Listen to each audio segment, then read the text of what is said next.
নমস্কার, আমি অরিন্দ। আমার সাধারণ জীবনে আপনাদের স্বাগত জানাই। আজ চলে এসেছি আবার একটা নতুন ভিডিও নিয়ে আপনাদের সামনে। আপনারা তো জানেনই, এখন জগদ্ধাত্রী পুজো চলছে। আজ জগদ্ধাত্রী পুজোর সপ্তমী।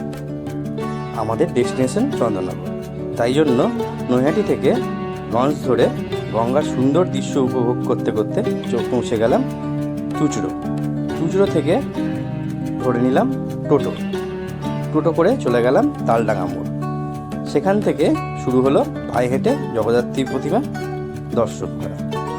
জগদ্ধাত্রী পুজোয় বলতে যেটা আমাদের প্রথমেই মাথায় আসে সেটা হলো শ্রীধরের লাইটিং আর ডাকের সাজের বড় বড় প্রতিমা। আর চন্দননগরের যেটা সব থেকে বেশি আমার মন কাড়ে সেগুলো হলো পুরোনো দিনের বাড়িগুলো দেখে। এটা কলকাতা ছাড়া খুব একটা দেখা যায় না। দেখুন, দশমীর ভাসানে যে লাইটিংগুলো যাবে সেগুলো এখন থেকেই প্রস্তুতি নেওয়া শুরু হয়ে গেছে। লাইটিংগুলো আপনারা শুধু দেখুন, দেখে মন ভরে যায়। শ্রীধরের লাইটিংয়ের একটি বিশেষ বৈশিষ্ট্য হলো এদের কোনো টুনি মিস যায় না, এবং ওনারা লাইটিংয়ের মাধ্যমে যে কোনো অবজেক্টকেই তুলে ধরার ক্ষমতা রাখে। এই যে প্যান্ডেলটা দেখছেন, এটা আগেকার দিনে পুতুল নাচের যে পুতুলগুলো ছিল সেই পুতুল দিয়েই এই প্যান্ডেলটা তৈরি করা হয়েছে। প্যান্ডেলের কারুকার্যগুলো দেখুন কত সুন্দর, কত নিখুঁতভাবে করা হয়েছে। এখানকার ঠাকুরের বিশেষত্ব হলো প্রত্যেকটা ঠাকুরই দেখবেন বড় বড় উঁচু, আর এদের প্রত্যেকের মুখই কিন্তু খুব সুন্দর, এবং প্রত্যেকটা ঠাকুরকেই আপনারা দেখবেন কম বেশি সোনা বা রূপো দিয়ে সাজানো হয়েছে। চলুন আরো কতগুলো লাইটিং আর প্যান্ডেল দেখে নেওয়া যায়।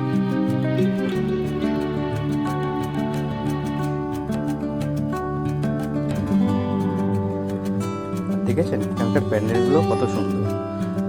আর একটা জিনিস এখানে যেটা লক্ষ্য করলাম, যে এখানে কোনো ভিড়ভাট্টা নেই। লোক প্রচুর দেখা যাচ্ছে, কিন্তু লাইন দিয়ে প্যান্ডেল দেখতে হচ্ছে না। এনাদের ম্যানেজমেন্টটা এত সুন্দর যে কাউকে কোনো অসুবিধায় পড়তে হচ্ছে না। আমি আমার এক্সপিরিয়েন্স থেকে বলছি যে আমরা কিন্তু খুব সুন্দরভাবে প্রতিমা দর্শন করতে পেরেছি, এবং প্যান্ডেলের মধ্যে অনেকক্ষণ সময় কাটিয়েই বেরিয়েছি। এই প্যান্ডেলটা আমার ভীষণই ভালো লেগেছে। প্যান্ডেলটার ভেতরে ঢুকে পুরো মনে হচ্ছে একটা রাজমহলের মধ্যে প্রবেশ করেছি। এদিকে দেখে চোখ জুড়িয়ে যাচ্ছে, মনে হচ্ছে এই রাজমহলের রানী। এবার চলুন পরের প্যান্ডেলের দিকে যাওয়া যাক। সত্যি কথা বলতে আমার ভিডিও করতে কোনো অসুবিধা হয়নি। যদিও আমার চারপাশে এত লোকজন আপনারা দেখতে পাচ্ছেন, তবুও আমি খুব ভালোভাবেই ভিডিও করছিলাম। এবার আমরা আসছি আমার ভিডিওর মূল আকর্ষণ। লাইটিংটা থেকেই দেখা শুরু করুন।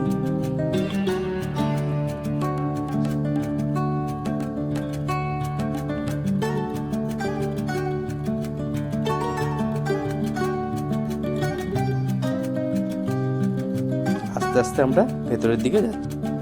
এই প্যান্ডেলটা সূক্ষ্ম নেটগুলোকে কালার করে তৈরি করা হয়েছে, আর এমনভাবে তৈরি করা হয়েছে যে মনে হচ্ছে গাছের পাতাগুলো নুয়ে পড়েছে চারিদিকে। এই যে প্রতিমাটা দেখছেন, এটা পুরোটা সোনা দিয়ে মোড়ানো। এখানে উল্লেখযোগ্য বিষয় হলো এখানে প্রত্যেকটা মানুষ খুব সুন্দরভাবে ঠাকুর দেখছে, কোনো রকম কোনো বিশৃঙ্খলা নেই। এবার চলুন মেজো মার সাথে দেখা করে আসি।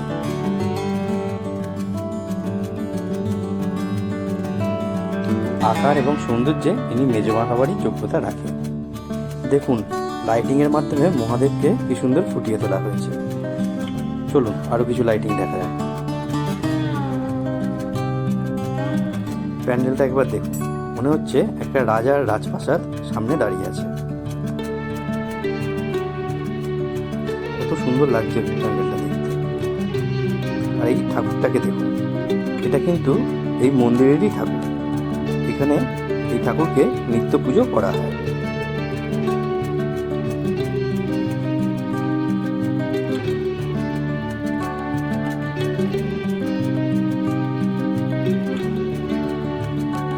দেখুন এই প্যান্ডেলটা প্যান্ডেলটা কি সুন্দর, চোখ ফেরানো যাচ্ছে প্যান্ডেল থেকে। তার সাথে লাইটের কাজগুলো খুবই সুন্দর। অরেঞ্জ কালারের লাইটিংগুলোকে দেখুন, মনে হচ্ছে পুরো টিউলিপ ফুল ফুটে আছে। চলুন এবার বাড়ি ফেরার পালা। আশা করি আমার ভিডিওটা আপনাদের ভালো লেগেছে। আমার ভিডিওগুলি আপনাদের ভালো লাগলে আমার ইউটিউব চ্যানেলটাকে সাবস্ক্রাইব করে দেবেন আর লাইক, শেয়ার, কমেন্ট করে আমার পাশে থাকবেন। ধন্যবাদ।